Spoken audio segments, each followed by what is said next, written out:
sujud Allahu Akbar. Ya. Kemudian mestinya saya tahiyat awal ini langsung naik Allahu Akbar. Pas seperti ini di belakang imam subhanallah atau perempuannya tepuk tangan.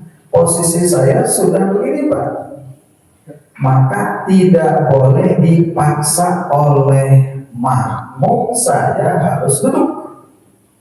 Paham? Sama-sama mengharap ridha Allah.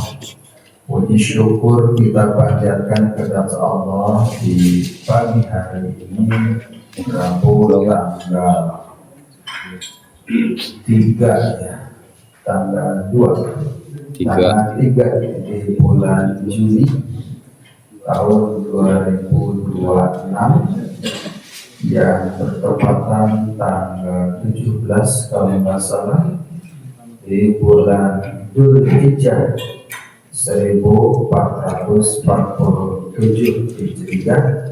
Kembali atas izin Allah kita bisa berkumpul pada subuh di tempat yang mulia, rumah Allah Masjid Al-Ukhwah, untuk mengikuti menyimak kajian fikih yang pada kesempatan kali ini pembahasan tentang seputar sholat berjamaah. Tentang sholat berjamaah. 2 pekan yang lalu telah saya jelaskan bahwasanya sholat berjamaah itu minimal 2 orang. Jadi minimal 2 orang ya, sholat berjamaah sama-sama, maksudnya maka insya Allah akan memperoleh pahala berjamaah minimal 25 atau 27 derajat. Pada sebuah hadis dari Ibnu Abbas diriwayatkan, bitu inda khalati Maimunah. Kata beliau, saya menginap di rumah bibiku yang bernama Maimunah.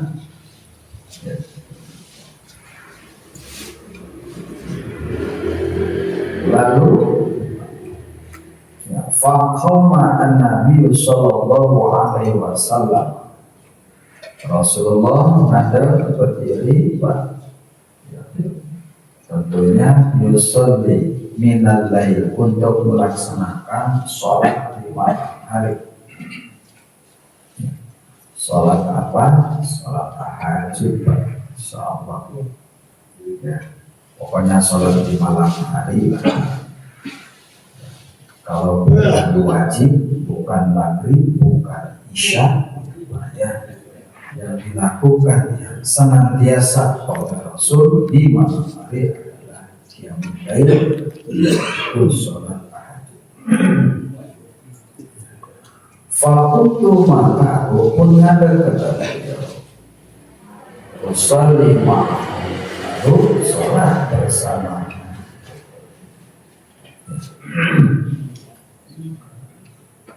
Sholat bersama Rasulullah.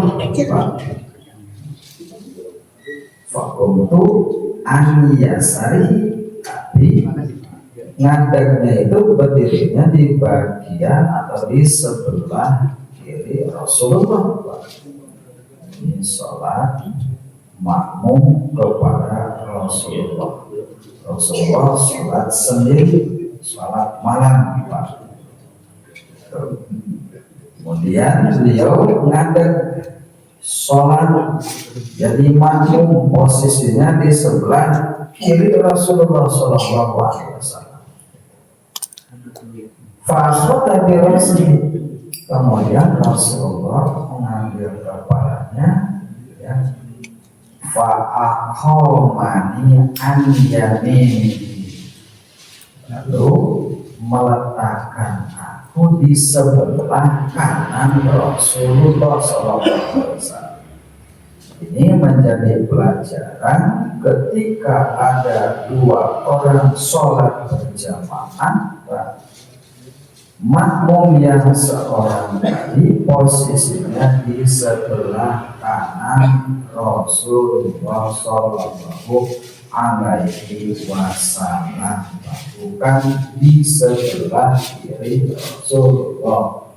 Ini yang disebutkan oleh jamaah. Kemarin saya sudah contohkan posisinya, ya. Itu intinya bahwasanya sholat berjamaah itu minimal 2 rakaat. Kalau sendiri disebutnya munfarid, ya. Kemudian berkaitan masih sholat berjamaah di malam hari, sholat tahajud, qiyamul lail, Rasulullah Shallallahu Alaihi Wasallam menjelaskan, barang siapa yang bangun di waktu malam dan membangunkan pula istrinya, kemudian keduanya sholat, baik suami maupun istri sholat sama-sama berjamaah, maka tercatat keduanya dalam golongan laki dan wanita yang banyak berzikir kepada Allah Subhanahu wa Ta'ala. Hadis riwayat Abu Dawud. Jadi sejauhnya lah bagusnya jika suami bangun di malam hari untuk sholat, bangunkan pula anggota keluarganya. Jika istrinya satu, ya bangunkan. Jika 2, bangunkan. Jika 3, bangunkan. Jadi bangunkan. Bagusnya. Atau misalkan istrinya yang bangun, ya anak paling gesit misalkan bangun itu istrinya, pula dan rupa suaminya, ya. Pasti dalam hal ini suaminya satu Rasulullah, sebab tidak boleh, ya, poligami itu tidak boleh, 1 istri 2, 3 suami tidak boleh dalam Islam, ya. Gitu. Bangunkan, termasuk juga anaknya atau siapapun yang ada di rumah ini. Sejauhnya begitu bagus, ya. Bagusnya, ya.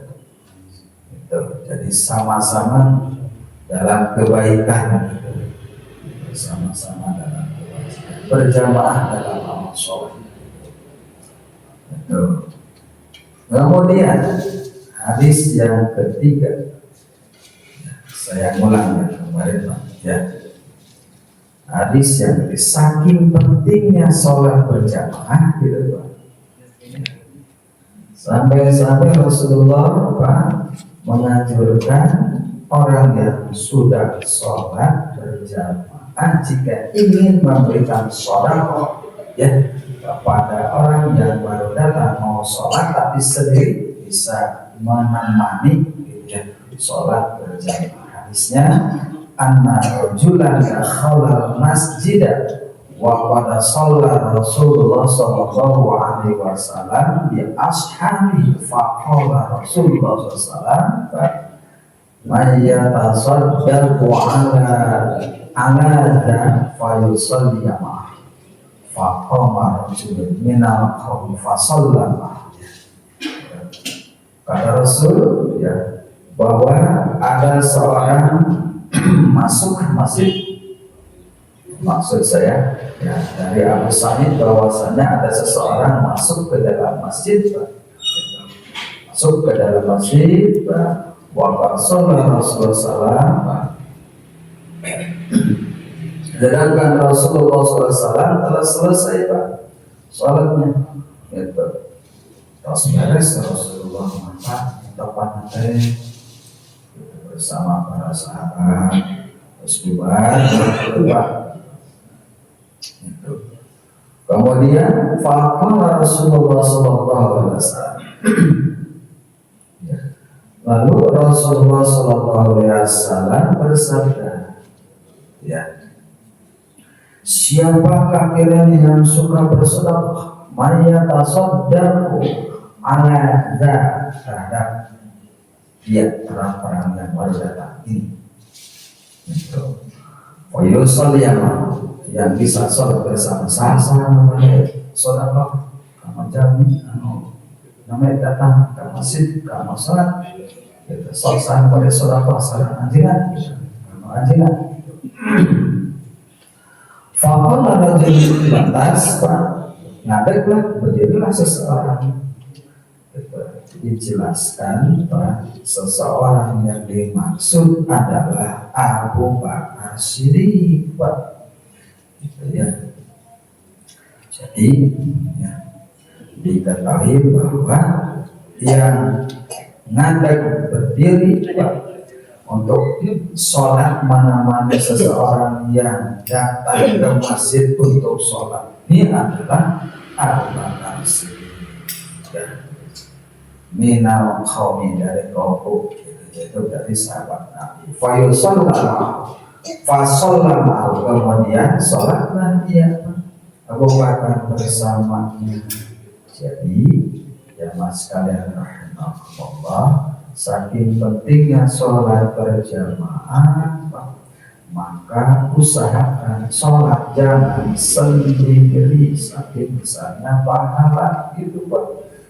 27 bahkan bisa lebih apa kurang Pak sholat berjamaah itu pahalanya. Dalam hadis 25 derajat, dalam hadis lain 27 derajat Pak. Maka dengan dengan bedanya Pak, pahala sholat berjamaah ini 25, 27 maka bisa lebih Pak, bisa 30 Pak. Ya. Diukur Pak tergantung kadar kesulitannya, ya. Diukur kadar kesulitannya, gitu ya. Al-ujratu bi qadri masalah dalam hadis. Balasan ganjaran pahala itu disesuaikan dengan kadar kesulitannya. Semakin sulit ia melakukan kebajikan tapi mampu melakukannya, insya Allah pahalanya banyak. Semakin berat untuk melaksanakan sholat berjamaah tapi mampu melakukannya, maka semakin banyak insya Allah pahalanya. Kemudian berikutnya yang ingin saya sampaikan Pak, ya, imam boleh pindah menjadi makmum Pak Suhu. Ya, seorang yang menjadi imam, ya, atau imam sholat boleh Pak posisinya menjadi makmum. Ya, seorang imam itu boleh pindah menjadi makmum apabila kedudukannya hanya sebagai wakil imam tetap Pak. Misalkan Pak, di Al-Ukhwah ini ada imam tetap, ada wakil imam tetap, itu Pak. Si A dengan si B, si A imam tetapnya, si B wakilnya. Maka ketika wakilnya ini menjadi imam, tiba-tiba imam tetapnya datang belakangan Pak, bisa mundur Pak, ya, mundur yang jadi imam, yang menjadi imam pengganti Pak, karena imam tetapnya datang Pak, imam tetap maju ke depan, imam pengganti mundur ke belakang gitu. Nah, ini hadisnya ini apa ya, panjang hadis ya, saya akan jelaskan ya terjemahnya ya. Ini bahwasanya Rasulullah SAW pergi ke tempat Bani Auf. Jadi Rasulullah pada suatu saat pergi ke Bani Auf. Tujuannya untuk apa? Untuk mendamaikan suatu masalah yang menjadi perselisihan, Pak. Rasulullah ke Bani Auf itu untuk mendamaikan suatu masalah yang menjadi perselisihan. Saat itu waktu sholat sudah tiba, dan muadzin datang kepada Abu Bakar. Lalu muadzin ini menanyakan kepada Abu Bakar, apakah engkau suka berkenan menjadi imam? Gitu. Kata si muadzin tadi, jika berkenan, maka sholat akan dimulai, dikumandangkan, iqamah, gitu bahasa orang. Maka bersedia jadi imam ini, sholat sudah tiba waktunya. Sedangkan imam tetapnya Rasulullah nggak muncul gitu, nggak hadir berhadapan kita ini gitu. Kemudian Abu Bakar menjawab, nah boleh, mana bahasa orang lama, boleh, silakan, saya bersedia untuk sholat menjadi imam. Sholatlah Rasulullah bersama sahabat lain berjamaah. Nah, ketika Abu Bakar sedang sholat bersama sahabat yang lain, tiba-tiba di waktu itu, Pak, ya, orang-orang tiba-tiba di waktu orang-orang sedang bersembahyang, Pak, Rasulullah Shallallahu Alaihi Wasallam datang. Jadi ketika sahabat Nabi sholat yang diimami oleh Abu Bakar, muncul Rasul datang. Nah, Rasulullah beliau masuk ke dalam barisan dan berdiri di shaf pertama. Jadi Rasul datang langsung ikut makmum, itu sholat bersama Abu Bakar yang kala itu menjadi imam sholat. Beliau Rasulullah masuk ke shaf pertama, masuk ya, ke shaf pertama.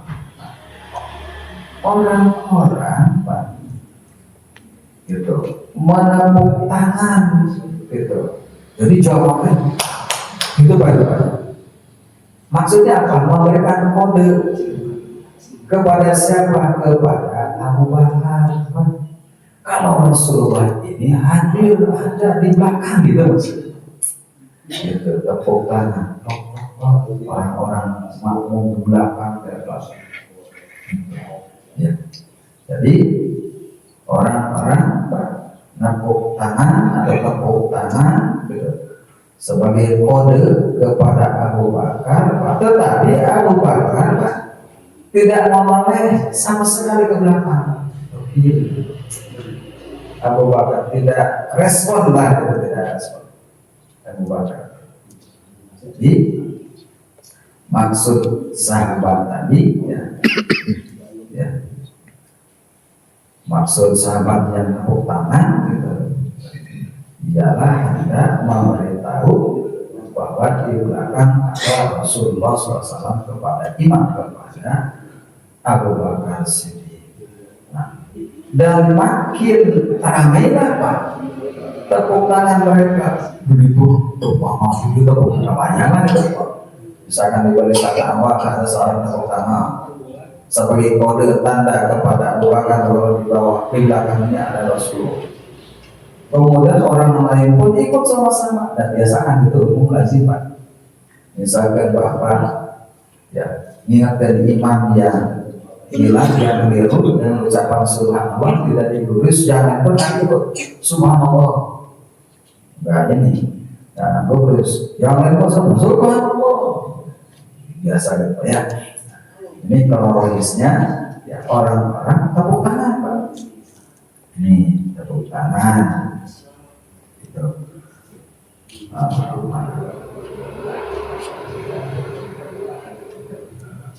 Tadi banyak.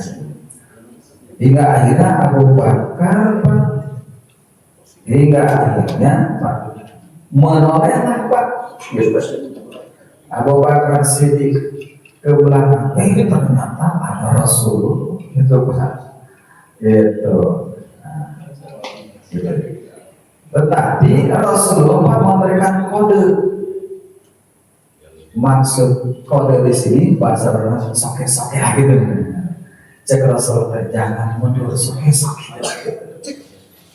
Nah, buka rumah kode nama. Buka kode, buka kedipan mata, gitu, buka isarat tangan, lah gitu Pak. Gitu. Ya. Jadi setelah orang-orang tepuk tangan banyak, Rasulullah Abu Bakar menoleh ke belakang, ternyata ada Rasulullah. Rasul ya Abu Bakar Pak, diberikan kode oleh Rasulullah ada tetap menjadi imam Pak, itu posisinya. Tetapi Pak, ya, akhirnya Abu Bakar mundur, tahu istilah gitu Pak. Gitu. Kayaknya Abu Bakar mundur ke belakang. Nah, karena posisi imam kosong, sebab Abu Bakar mundur, Rasulullah maju ke depan. Rasulullah maju ke depan. Jadi imam berarti Rasulullah yang tadi asalnya posisi sebagai makmum jadi imam. Di sisi lain yang tadi posisinya sebagai imam, Abu Bakar jadi makmum. Jadi makmum. Itu ya. Nah, Rasulullah melanjutkan sholatnya sampai akhir, sampai selesai Pak. Gitu. Nah, selesai sholat, Rasulullah bertanya, gitu, wahai Abu Bakar, apa halangannya untuk tetap di tempatmu ketika saya turun tadi? Ujar Abu Bakar, tidak layak, gitu. Tidaklah layak anak Abu Quhafah akan bersembahyang di belakang Rasulullah. Jadi ketika ditanya kenapa, apa alasanmu sehingga engkau mundurlah, termaksudnya di belakang. Sebab kata Abu Bakar tidaklah layak anak Abu Quhafah untuk tetap gitu menjadi imam di depanmu. Artinya tidaklah layak seorang imam yang bukan imam tetap, imam pokok menjadi pemimpin sholat dari imam di belakang imam yang tetap. Yang dimaksud di sini adalah Rasulullah Shallallahu Alaihi Wasallam. Abu Quhafah itu adalah ayah dari Abu Bakar Siddiq. Atau istilah lain bahwa Abu Bakar Siddiq ini adalah sebutannya Abu Quhafah, nama asli.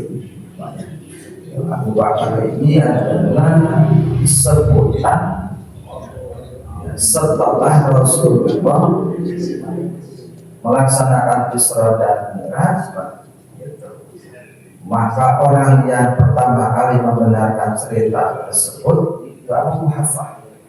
Maka diberilah Abu Bakar Siddiq. Abu artinya bapak, Bakar artinya pagi, Siddiq membenarkan. Seorang bapak di pagi hari membenarkan ucapan Rasul adalah beliau Abu Quhafah, Abu Bakar Siddiq Pak. Itu.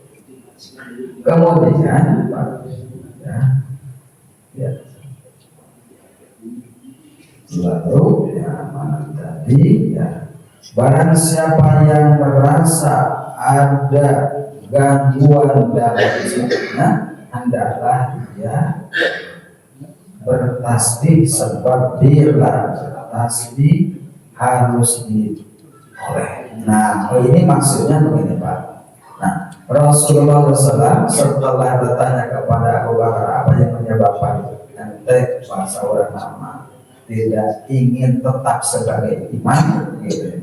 Sebab jawabannya tidak layak saya berada ada di depan orang yang menjadi imam. Kemudian Rasulullah SAW menjelaskan, barang siapa yang merasa ada gangguan dalam sholatnya, hendaklah dia bertasbih. Nah ini Pak, sebagai apa pelajaran dari Rasulullah SAW, bila mana ada persoalan dalam sholat berjamaah, contoh imam salah atau keliru, mestinya disahkan duduk tahiyat awal, langsung ngadeg naik rokaat ketiga, maka makmum bukan dengan tepuk tangan tapi dengan ucapan subhanallah. Ini dibetulkan oleh Rasul. Sebab tadi ketika imam sedang sholat yang dipimpin oleh Abu Bakar, makmum tepuk tangan sebagai isyarat bahwa Abu Bakar harus mundur sebab di belakang ada Rasulullah. Nah, tepuk tangan seperti itu diluruskan oleh Rasulullah, bukan oleh tepuk tangan, tetapi dengan kalimat subhanallah. Kecuali kata beliau, kecuali kalau di belakang makmumnya itu adalah ibu-ibu. Jadi kalau ibu-ibu untuk mengingatkan imam yang keliru, yang hilang itu bukan dengan ucapan subhanallah atau tasbih, tetapi dengan tepuk tangan, gitu Pak. Jadi kalau perempuan makmumnya di belakang mau mengingatkan imam dengan tepuk tangan, Pak. Dengan tepuk tangan untuk mengingatkan. Nah, gitulah gerakan depannya itu tepuk tangan. Kalau tepuk deh gitu Pak. Ya mau dengan ditepuk tangan respon gitu Pak. Dan kalau imamnya sudah ada, maka jangan dipaksakan. Ini saya akan contohkan. Ya, saya akan contohkan untuk mengingatkan imam yang keliru, sebab namanya manusia kadang hilang, kadang pokok, apalagi banyak hutang Pak, hilang pada terjadi sholat. Saya turun ke belakang, ini ceritanya Pak, rokaat kedua Pak sujud Allahu Akbar. Kemudian mestinya saya tahiyat awal ini langsung naik Allahu Akbar. Pas seperti ini di belakang imam subhanallah atau perempuannya tepuk tangan. Posisi saya sudah begini Pak, maka tidak boleh dipaksa oleh makmum saya harus duduk. Paham? Kalau posisi saya sebagai imam sudah adil seperti ini, sebab ini saya sudah masuk rakaat ketiga, tidak boleh sudah masuk rakaat ketiga dipaksa saya harus duduk.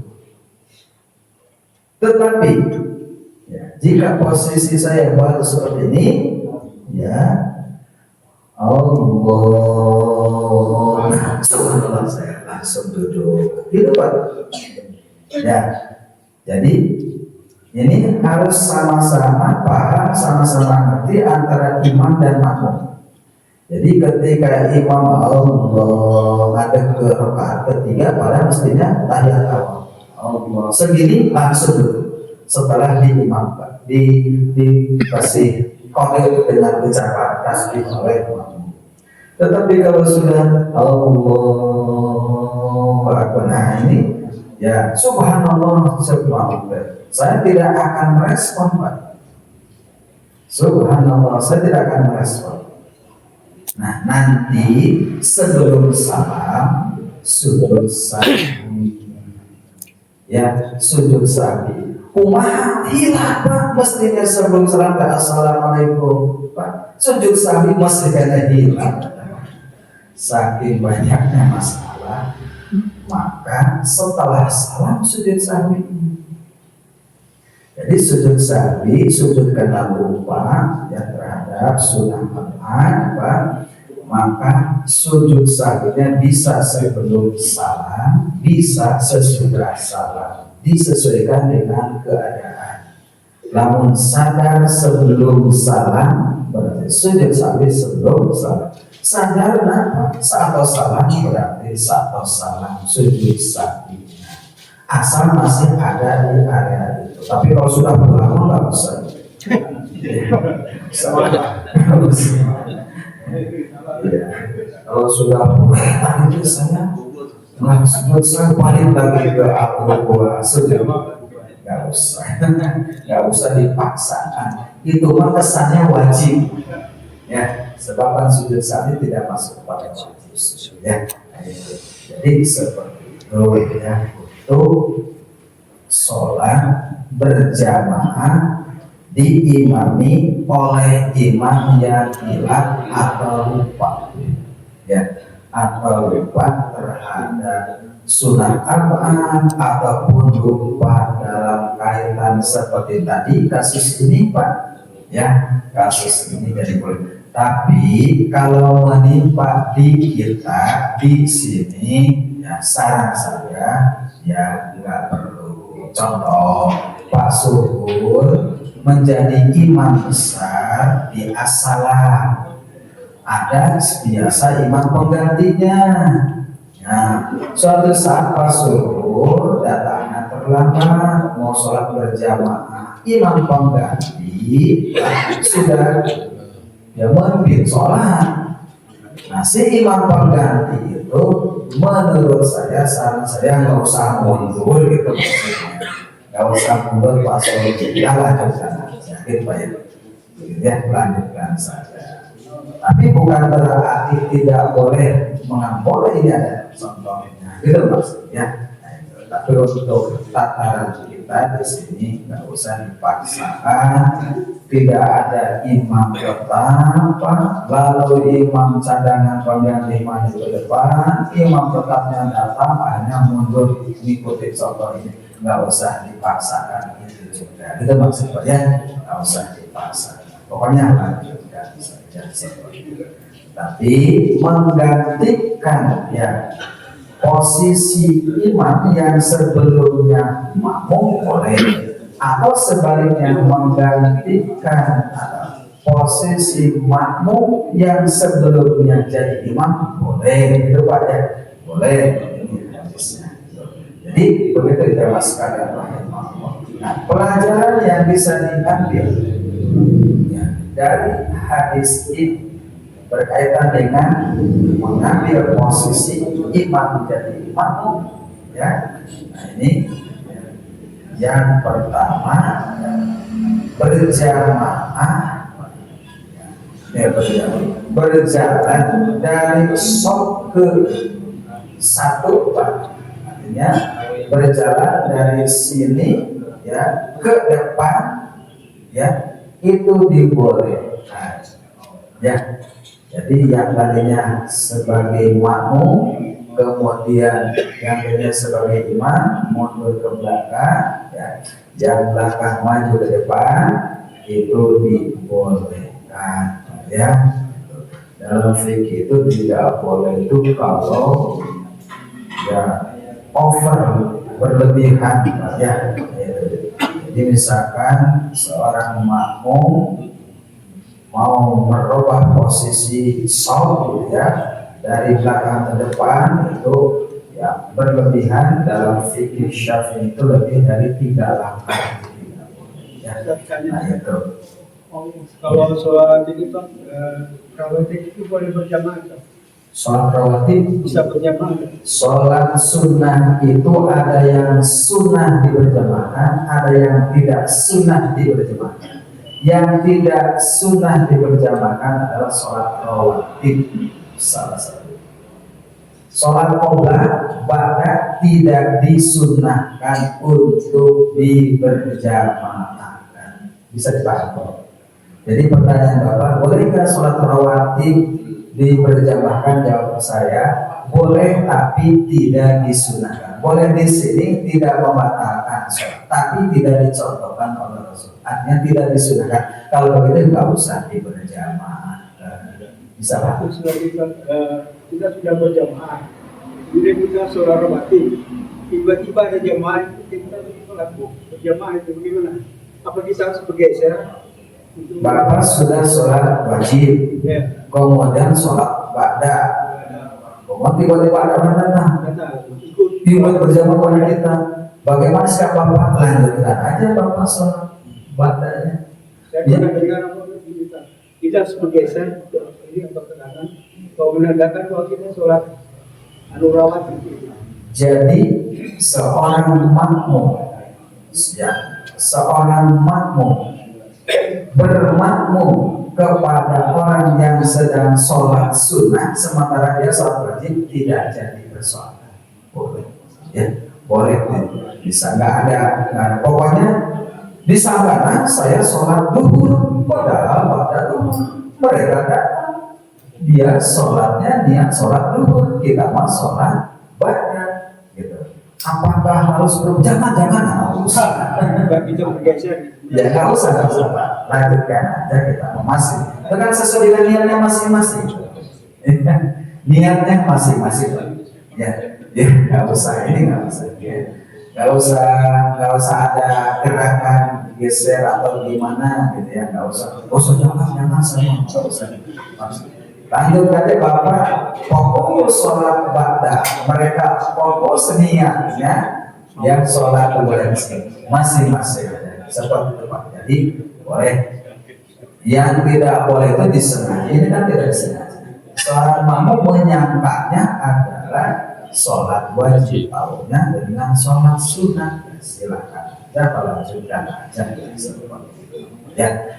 Jadi kembali bahwasanya dari hadis ini pelajarannya bahwa ya, sholat seseorang yang posisinya makmum jalan ke depan jadi imam itu diperbolehkan. Yang kedua Pak, ya boleh mengucapkan tahmid ya kepada Allah karena ada suatu soal ada persoalan, artinya mengucapkan tasbih, tahmid kalau ada persoalan, ya itu artinya subhanallah itu boleh, atau dengan tepuk tangan boleh, yang mana oleh Rasulullah diluruskan tepuk tangan khusus untuk makmum perempuan, subhanallah untuk makmum laki-laki, mengingatkan imam mengingatkan imam yang lupa atau yang khilaf dalam sholatnya. Ya, kemudian juga ya